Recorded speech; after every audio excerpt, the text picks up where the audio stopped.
One needs to be careful with the layers of assumed spirituality in the church. Sometimes it appears that there are some in the church that are more worthy than others to do religious type things. And so the folk in the balcony have a sense of separation from the folk on the first floor. And the folk on the first floor wonder why they sit where they sit and not where other folks sit. And then all of us sort of look around at folk that wear black suits, and we think black suits makes you more worthy than anybody else. And then we look a little closer and we discover that there are some folk that have on these robes. They don't use them any other time. It appears that they have limited use value.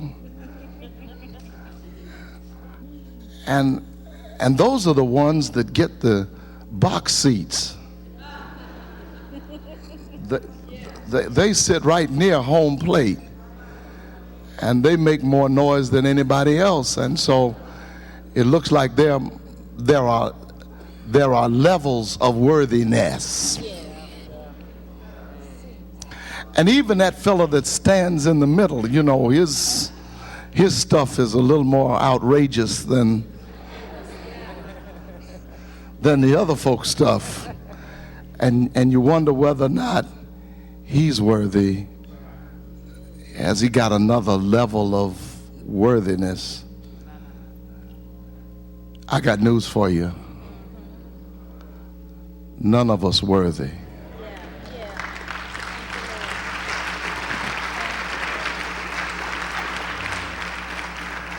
Now, much as I'd like to claim originality for that, it's really not mine. If you read over in the book of Revelation, long around the 5th chapter of Revelation, they gathered one day around the throne, and there they had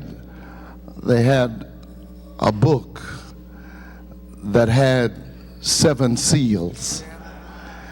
And when they got around, they had a big crowd that day. You know, there was a crowd. They didn't have any empty benches that day. It was a number that no man could number. And so they had all those folk in church, and they were all there, and they were all looking at this book that had 7 seals. And the question came up among the elders and the archangels. The question came up, who is worthy to read the book and to unloose the 7 seals? And the answer came back, nobody is worthy.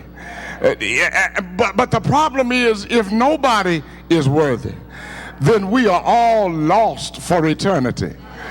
Thanks be to God, there was a news release that said there is one who is worthy. He's the Lion of Judah. He's the fairest of 10,000.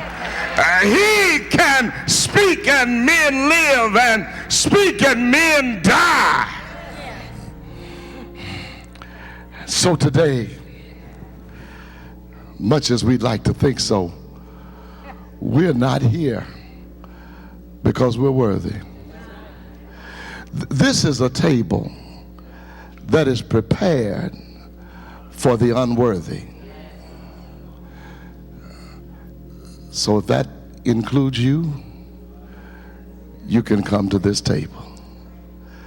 Because there is the precious Lamb of God, who alone is worthy and who alone is able to to open up the seal and to be able to read the book and to give us the words of everlasting life.